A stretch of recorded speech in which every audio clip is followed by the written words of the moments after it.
ஒரு வெள்ளை யானையால் புகழ்பெற்ற சிவன் கோவில் பற்றி உங்களுக்கு தெரியுமா? வாங்க பார்க்கலாம். சோழர்கள் கட்டிய இந்த பாரம்பரிய கோவில் தஞ்சாவூர் மாவட்டம் தாராசுரத்தில் இருக்கும் ஸ்ரீ ஐராவதீஸ்வரர் கோவில்.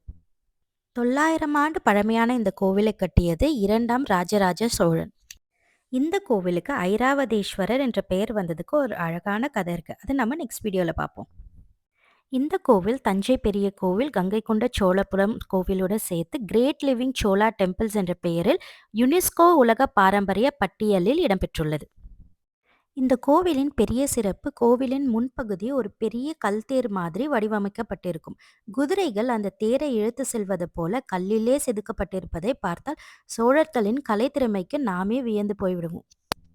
இதனால்தான் ஐராவதீஸ்வரர் கோவில் சோழர்களின் சிற்பக்கலைக்கு ஒரு உயிரோட்டமான சான்றாக இருக்கு.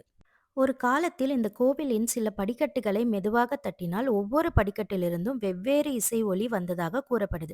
இன்று அவற்றை பாதுகாப்பதற்காக பொதுமக்கள் பயன்பாட்டுக்கு அனுமதிக்கப்படுவதில்லை. இந்த கோவில்ல இருக்கிற தூண்கள கொஞ்சம் கவனிச்சு பார்த்தீங்கன்னா, ஒவ்வொரு தூணிலும் வேற வேற சிற்பங்கள் இருக்கும். நடன கலைஞர்கள், இசைக்கலைஞர்கள், யாழி, தெய்வ உருவங்கள், விலங்குகள், மக்களின் வாழ்க்கை முறை என்று கல்லிலேயே உயிர் கொடுத்த மாதிரி செதுக்கியிருப்பாங்க.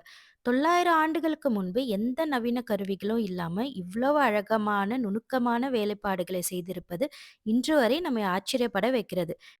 தஞ்சை பெரிய கோவிலுக்கு போற பலரும் இந்த கோவில பார்க்காம போறாங்க. ஆனா சோழர்களின் கட்டிடக்கலையை ரசிக்கணும்னா இந்த கோவிலுக்கு கண்டிப்பா ஒரு தடவை போயிட்டு வரணும். அடுத்த முறை கும்பகோணம் அல்லது தஞ்சாவூர் போனீங்கன்னா இந்த கோவில மறக்காம உங்க லிஸ்ட்ல சேர்த்துக்கோங்க. இந்த வீடியோ உங்களுக்கு பிடிச்சிருந்ததுன்னா ப்ளீஸ் லைக் பண்ணுங்க. என் பேஜை சப்ஸ்கிரைப் பண்ணி சப்போர்ட் பண்ணுங்க. நன்றி.